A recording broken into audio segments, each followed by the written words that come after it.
El pasado jueves 29 de agosto del 2024, la inteligencia artificial Skynet se vuelve consciente de sí misma y toma control de la tecnología mundial, pero esta vez no para matarnos, sino para traernos una serie anime llamada Terminator Zero.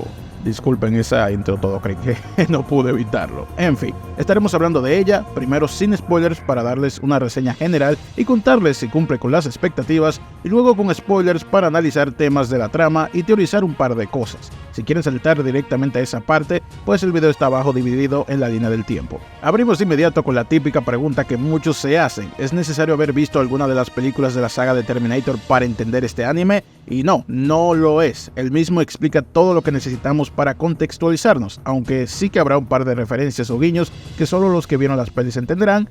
No es nada esencial, solo un par de easter eggs. Si bien esta es una historia que parte del mismo universo de la película original, en esta ocasión, otra vez, tenemos una línea de tiempo que sigue un camino diferente y personajes conocidos de la franquicia como John Connor, Kyle Reese o Sarah Connor no tendrán ningún tipo de protagonismo, o al menos no en esta primera temporada. El elenco de personajes es totalmente nuevo, y si bien es cierto que la trama inicial tiene un montón de similitudes con las películas, como los viajes en el tiempo, el T-800 y el día del juicio, pues los elementos diferenciadores serán que la historia se desarrolla en el país de Japón y la existencia, aparte de Skynet, de otra inteligencia artificial llamada Kokoro, y a lo largo del anime estaremos viendo si ambas IAs serán aliadas o enemigas. Para el que ande perdido y no tenga idea de qué va esta saga, pues Terminator Zero, el anime, trata de un mundo al borde del apocalipsis debido a que una inteligencia artificial llamada Skynet cobra conciencia y decide exterminar a la raza humana, justo como la película. Pero aquí existe un científico que, por motivos desconocidos, sabe que esto sucederá y crea una IA llamada Kokoro para evitar que Skynet cumpla su cometido. En el futuro, Skynet sabe de esta amenaza para sus planes y, en una máquina del tiempo, decide mandar al robot T-800 para evitar que el científico active la conciencia de Kokoro, y en el proceso se armará todo un desmadre. La serie no es para niños, tiene mucha violencia, no diría que es un referente al gore, pero tiene sus momentos explícitos y en específico hay dos escenas que me hicieron decir ¡ouch! Eso fue asquerosamente doloroso. Como dije que hay violencia, lo natural es pensar que hay mucha acción, y en efecto así es. Todos los capítulos tienen persecuciones y peleas, aunque personalmente no de la manera que yo esperaba, o no específicamente, y esto es algo que explicaré la parte con spoilers. Esta primera temporada tiene un total de 8 episodios con una duración promedio de 28 minutos, un poquito más de lo que suele durar un anime convencional. Y sí, por cómo terminó la trama, queda claro que el plan es seguir con otra o varias temporadas más. Ahora la pregunta de oro: ¿el anime está bueno? ¿Vale la pena verlo? En resumen les digo que sí. Para mí vale la pena, no importa que seas fan o no de la franquicia. Es muy probable que a lo mínimo te entretengas, aunque sí es verdad que los fanáticos pueden sentir algo de nostalgia viendo ciertas cosas clásicas de la franquicia. Definitivamente yo quiero una segunda temporada, pero debo admitir que el anime no cumplió con todas mis expectativas. Eso es algo personal y ya estaré explicando en la parte con spoilers. Como siempre digo, la opinión más importante es la tuya, con tu propio criterio. Mira la serie y ya tú dirás si te gustó o no. Pero si igual les gusta escuchar la aprobación de un tercero, pues les doy esta referencia. Terminator Zero me parece buena, no al nivel de series como Arcane o la primera temporada de Invencible, pero sí me gustó, y si te atrae a verla, dale sin miedo. Aprobado por Chayanne. Ahora sí, vienen los spoilers, están advertidos. Los que se van, dejen ese like para que este pequeño canal tenga algo de visibilidad, y nos vemos en otra ocasión.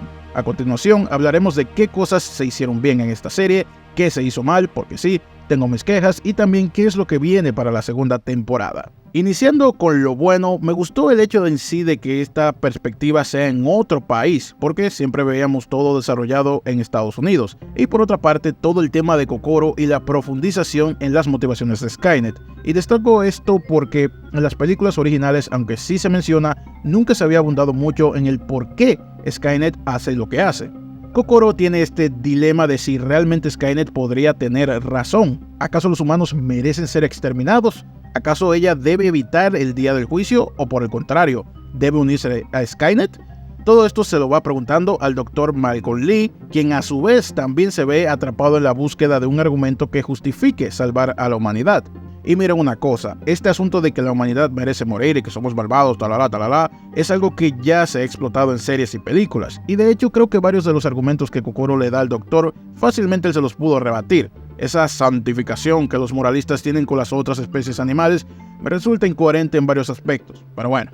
Dejando de lado eso y que el tema efectivamente es muy trillado, Kokoro sí que tiene un punto válido, y es esto de que el afán humano de tener poder y de estar en la vanguardia armamentística es algo de nunca acabar.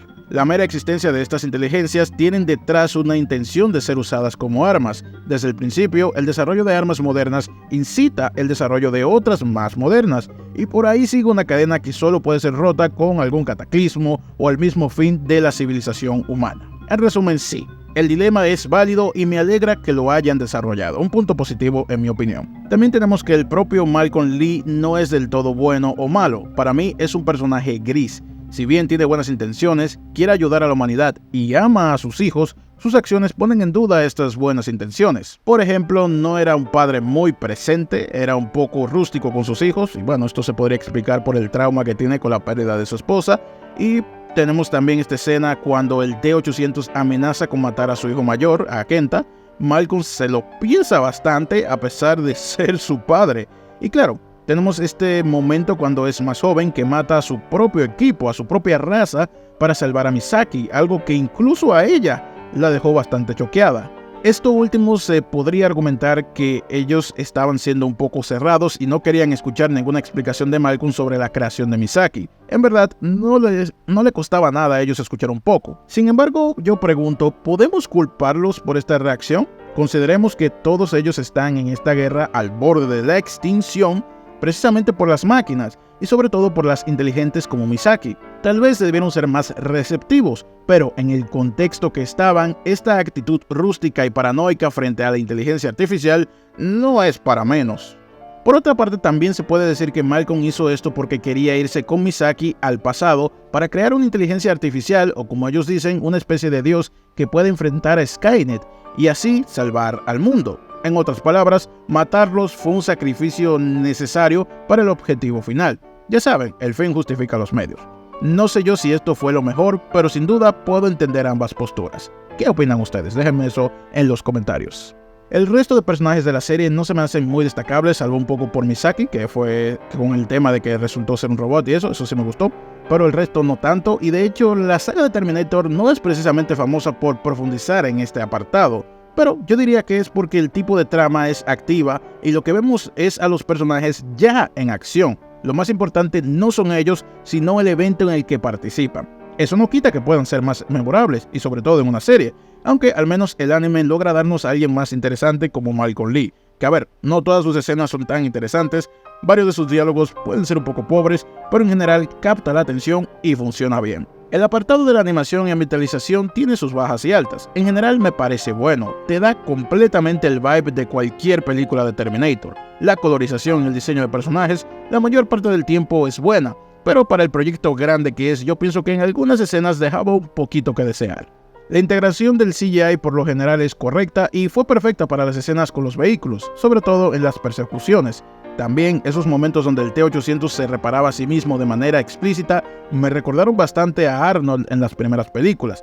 En ese sentido, la serie para mí lo hizo excelente. Algo que sí debo decir, y viene siendo mi queja principal, es que si bien las escenas del T-800 persiguiendo y siendo aterrador me parecieron correctas, diría que la acción del anime en general se apegó demasiado al estilo clásico, y cuando digo clásico no lo digo del todo en un buen sentido. Por el contrario, para mí Terminator 0 me dejó mucho que desear en el apartado de la acción. Y miren, no es que las escenas estuvieran mal animadas, solo creo que son muy conservadoras con las secuencias y movimientos, o más o menos diría que la acción es un poco estática, a veces se siente así.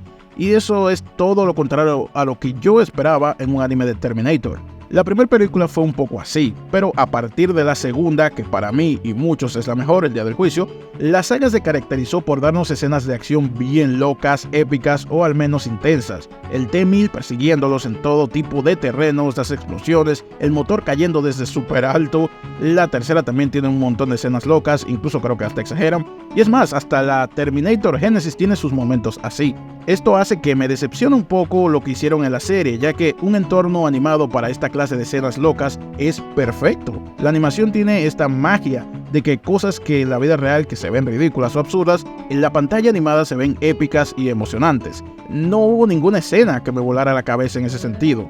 Personalmente para mí este es un punto considerablemente flojo del anime. A eso también añádanle que no vimos ninguna tecnología o robot con habilidades novedosas, cosas como el T-1000 en la segunda película con ese metal líquido que se recomponía, las armas que podía formar con ese material fueron toda una sensación en su momento, y creo que con ese mismo concepto en la animación se podían hacer cosas bastante locas. Pero bueno, aquí no tuvimos nada parecido lamentablemente, pero quiero pensar que conceptos como el T-1000 son cosas que se están guardando para una segunda temporada.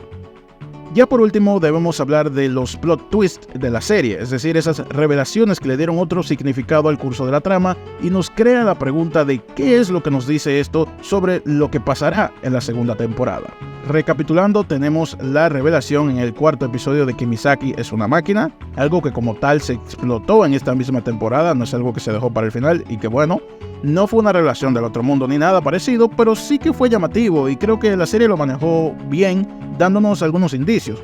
Esos planos que la enfocaban a ella cuando hacían referencia a su pasado y ella se quedaba pensativa, claramente nos gritaban que algo misterioso había detrás. Si prestaron atención podrán notar que el primer foreshadowing al respecto lo tuvimos cuando va al mercado a comprar este gato mecánico y vemos que el robot trabajador del mercado no le responde nada porque no logra identificarla como cliente, ya que él está programado para responderle a humanos.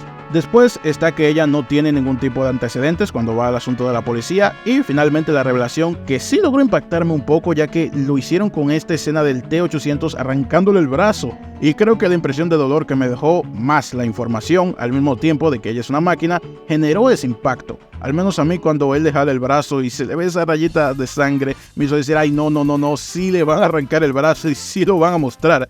Y así fue, que de paso, otro momento doloroso yo diría que es cuando el T-800 literalmente le aplasta la mano a Eiko, eso se vio doloroso. Y ya que mencionamos a Eiko, ahora pasemos a la otra revelación. Resulta que ella es la madre de Malcolm y por ende también es la abuela de los niños.